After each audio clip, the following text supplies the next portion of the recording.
Genesis chapter 14. When Amraphel was king of Shinar, Arioch king of Elazar, Kedorlaomer king of Elam, and Tidal king of Goyim, they made war together against Bera king of Sodom, and against Birsha king of Amorah, Shinath king of Admah, Shemever king of Seboim, and the king of Bela, which is the same as Saor. All the latter kings joined forces in the Siddim valley where the Dead Sea is. They had served Kedorlaomer 12 years, but in the 13th year they rebelled. In the 14th year, Kedorlaomer and the kings with him came and defeated the Rephaim and Ashtrot Karnaim, the Zuzim and Ham, the Emim and Shaveh Kiriataim, and the Horai at Seir, their mountain, all the way to Iyal Paran by the desert.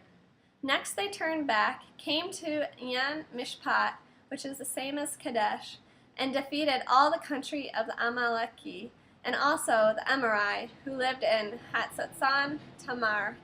Then the kings of Sodom, Amorah, Admah, Seboim, and Bela, that is, Saor, came out and arrayed themselves for battle in the Siddim valley against Kedorlaomer, king of Elam, Tidal, king of Goyim, Amraphel, king of Admah, and Arioch, king of Elazar, 4 kings against the 5.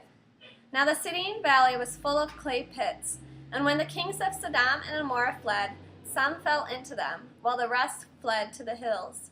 The victors took all the possessions of Sodom and Amorah, and all their food supply. Then they left. But as they left, they took Lot, Avram's brother's son, and his possessions, since he was living in Sodom. Someone who had escaped came and told Avram, the Hebrew, who was living by the oaks of Mamre in the Emori, brother of Eshcol and brother of Aner, all of them allies of Avram. When Avram heard that his nephew had been taken captive, he let out his trained men, who had been born in his house, 318 of them, and went in pursuit as far as Dan. During the night, he and his servants divided his forces against them. Then they attacked and pursued them all the way to Hova, north of Damascus. He recovered all the goods and brought back his nephew Lot with his goods, together with the women and the other people. After his return from slaughtering Kedorlaomer and the kings with him, the king of Sodom went out to meet him in the Shaveh valley, also known as the King's Valley. Malki-Tzedek, king of Shalem, brought out bread and wine. He was Kohen of El Elyon, God Most High, so he blessed him with these words: Blessed be Avram by El Elyon, maker of heaven of earth, and blessed be El Elyon, who handed your enemies over to you.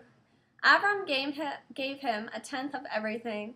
The king of Sodom said to Avram, Give me the people and keep the goods for yourself. But Avram answered the king of Sodom, I've raised my hand in an oath to Adonai, El Elyon, maker of heaven and earth, that I will not take so much as a thread or a sandal thong of anything that is yours, so that you won't be able to say, I made Avram rich. I will take only what my troops have eaten, and the share of the spoil belonging to the men who came with me. Anar, Eshcol, and Mamre, let them have their share.